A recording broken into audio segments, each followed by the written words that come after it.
You see this massive crackdown by President Trump coming in, also announcing that he wants to roll this out, National Guard and others, to various cities in the United States. And people are saying, why? Why does it matter? Who cares? And I hear this a lot of times, who cares about the cities, the blue cities, just let them go. And I, very famously, back in 2020, had this refrain, get out of cities. I would always say this all the time, get out of cities, get out of cities. Why did I say that? I said, get out of cities in 2020 as a tactical retreat. We don't have the numbers, we don't have the ability, we don't have the response mechanisms, and then that continued during the Biden Patriot crackdowns of the Biden era, the Biden regime. However, we're now presented with a new opportunity. Now we have President Trump firmly ensconced in power and firmly focused on this issue. And so I wrote something on X earlier today that has just gone, it's gone absolutely viral. And it's been something that I've been kind of rattling around in the little gray cells for a couple of years now. And I was talking about the difference between city cons and rural cons, a city conservative or a rural conservative. And what does this mean? And so here, what I've said, is that it's a coalition. There's a coalition taking place between rural conservatives and city conservatives. City cons are not rural cons because it's simply like this. When you have seen hell, it changes you. A right-winger from a blue area just hits different. And in fact, right-wingers from blue areas are not the same. They're not built the same. They are built different. And so for decades, the American right has been dominated by this image of the rural conservative, the pickup driving small town patriot, deep roots in red state soil. You love this guy. You can't help but love this guy, the J.D. Vance kind of guy.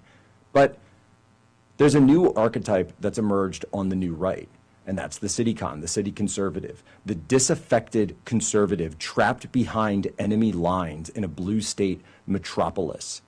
And when it comes to law and order, mass immigration, and crime, the city con is often far more radical than his rural cousin.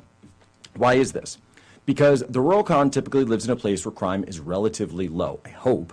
Immigration is minimal, though of course we know that's rapidly changing, and the local sheriff probably knows his name. Problems are abstract. They're filtered through national headlines. Rural con votes Republican, supports the police, waves the flag, goes to church, and daily life reinforces the idea that America is still salvageable without drastic change. But then you have the city cons. And the city con, and by the way, I'm not trying to say one is better than the other or anything like this. No, I'm talking about a situation and a dynamic that exists. The city con lives in another reality entirely. He has seen the tent cities, the open-air drug markets, the unchecked shoplifting, the revolving door justice system. He watches as waves of illegal immigration and Section 8 hordes transform entire neighborhoods in real time, not in theory. You deal with the DA offices that refuse to prosecute, the Soros types, the defunded police departments, and you see the media gaslighting you in front of your own eyes. So for the city conservative, this isn't a debate about policy. It's about survival. He knows the system is not just broken, it's hostile. And that lived experience breeds a harder edge. Harsher penalties for criminals, zero tolerance for illegal entry, and a willingness to challenge sacred cows about policing and public order and public cleanliness. It is no accident that the MAGA movement was born on a golden escalator on Fifth Avenue in New York City by a New York City billionaire. The city con is fighting for an America that has already been stolen in his own zip code, fighting for his home.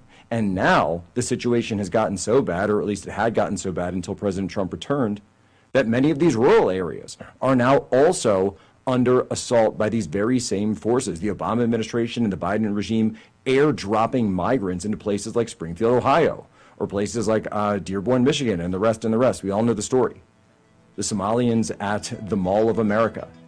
So the time has come for a coalition of the willing, if you will, an alliance between the brethren of the city conservatives and the rural conservatives. We will take back America. And when I say America, I don't mean just one part of it. I mean the whole thing.